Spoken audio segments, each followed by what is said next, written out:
Good evening. This is Akashvani and I am Abhishek Mukhopadhyay with the World News.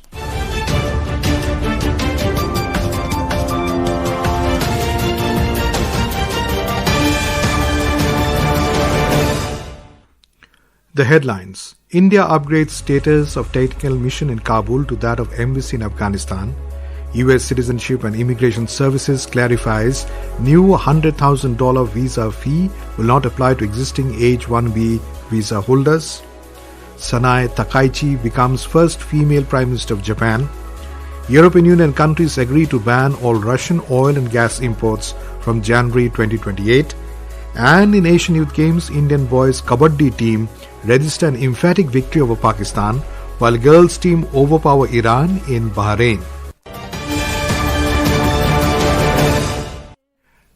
The Government of India has restored the status of the Technical Mission of India in Kabul to that of Embassy of India in Afghanistan with immediate effect. Minister of External Affairs in a statement said that the decision underscores India's resolve to deepen its bilateral engagement with the Afghan side in all spheres of mutual interest. External Affairs Minister Dr. S. Jaishankar had announced the upgrading of India's technical mission in Kabul to the status of Embassy of India during the visit of Foreign Minister of Afghanistan, Maulvi Amir Khan Muttaqi, to India this month.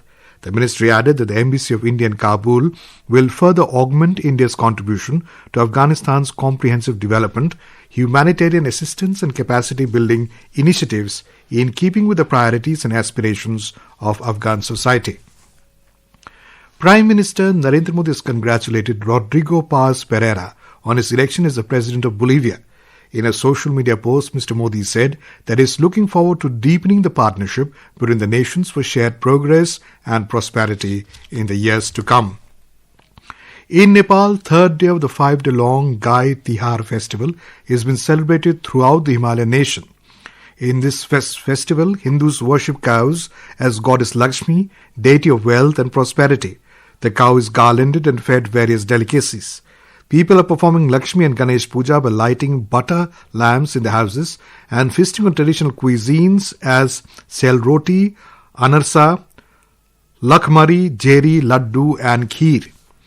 In Bangladesh, the dengue situation continues to worsen as 4 more people died of the mosquito-borne disease in the past 24 hours, pushing the death toll to over 250 this year, according to the Directorate General of Health Services, DGHS.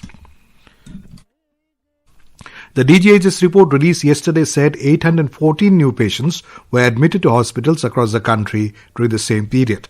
With the latest figures, the total number of dengue cases in 2025 has risen to over 56,000, while more than 52,000 patients have recovered so far.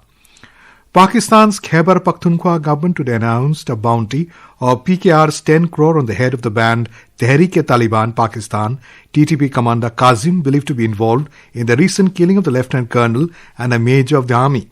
Kazim, who hails from Kurram district, was also behind attacks on military convoys heading Parachinar and passenger vehicles belonging to the Shia community, an official of the district administration said. He is also accused of plotting an assassination attempt on Kurram Deputy Commissioner Javedullah Mehsood. The decision to fix such a high bounty reflects the provincial government's resolve to ensure his arrest or elimination, they added.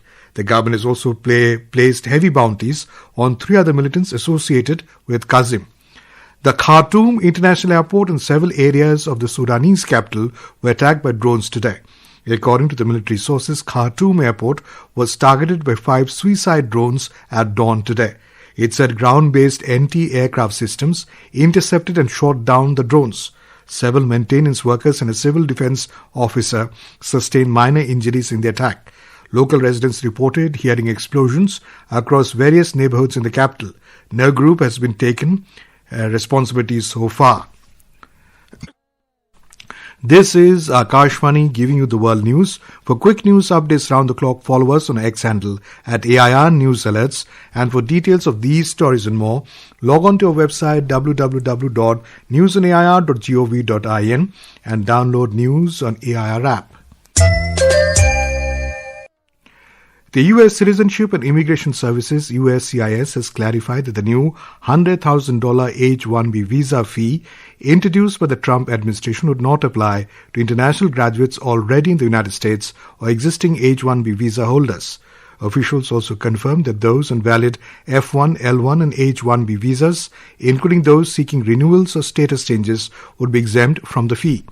The announcement followed widespread confusion after President Trump's proclamation mandated the steep fee for employers sponsoring foreign skilled workers, set to take effect from September 21st.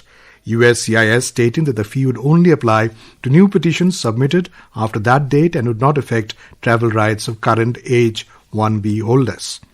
U.S. Vice President J.D. Vance arrived in Israel today as part of the Trump administration's diplomatic push to strengthen the fragile Gaza ceasefire agreement and advance discussions towards a permanent resolution to the conflict with Hamas.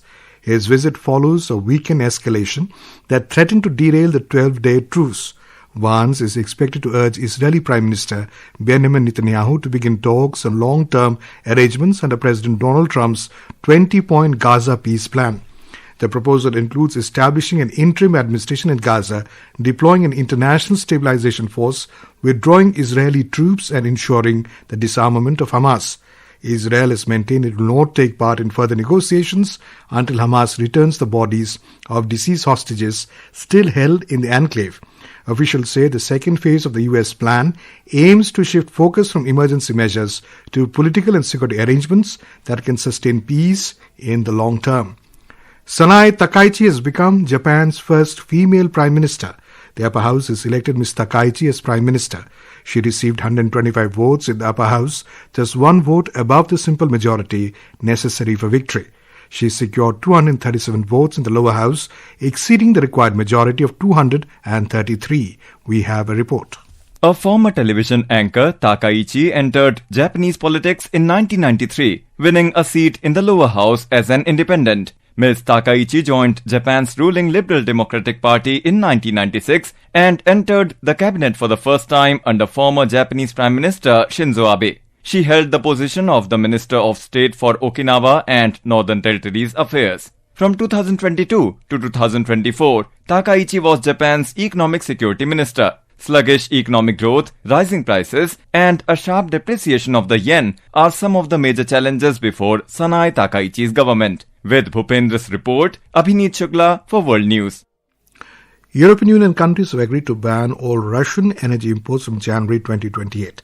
During a meeting in Luxembourg yesterday, energy ministers of EU countries voted in favor of a draft regulation which applies to both pipeline oil and liquefied natural gas supplied by Russia to EU countries. According to European Council, the regulation constitutes a central element of the EU's REPowerEU roadmap to end dependency on Russian energy following repeated disruptions of gas supplies to the EU.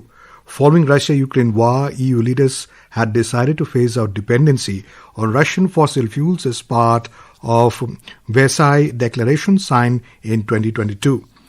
Indian boys and girls kabaddi teams have registered in emphatic victories in the Asian Youth Games in Manama, Bahrain.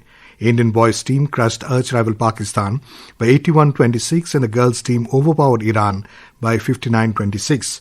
The Indian boys team produced a breathtaking performance to beat Pakistan, marking one of the largest ever emergence of victory in international kabaddi history.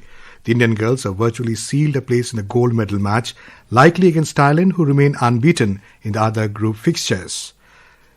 Goa Chief Minister Dr. Pramod Sawant launched the official logo and anthem of the FIDE Chess World Cup 2025, which will be held in Goa. And now, before we close, here are the highlights of the bulletin. India upgrades status of technical mission in Kabul to that of embassy in Afghanistan.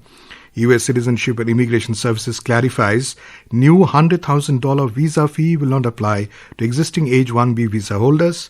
Sanae Takaichi becomes first female Prime Minister of Japan. European Union countries agree to ban all Russian oil and gas imports from January 2028. And in Asian Youth Games, Indian boys kabaddi team register an emphatic victory over Pakistan, while girls team overpower Iran in Bahrain. And that concludes tonight's World News. For more updates, stay tuned to Akashvani. Good night.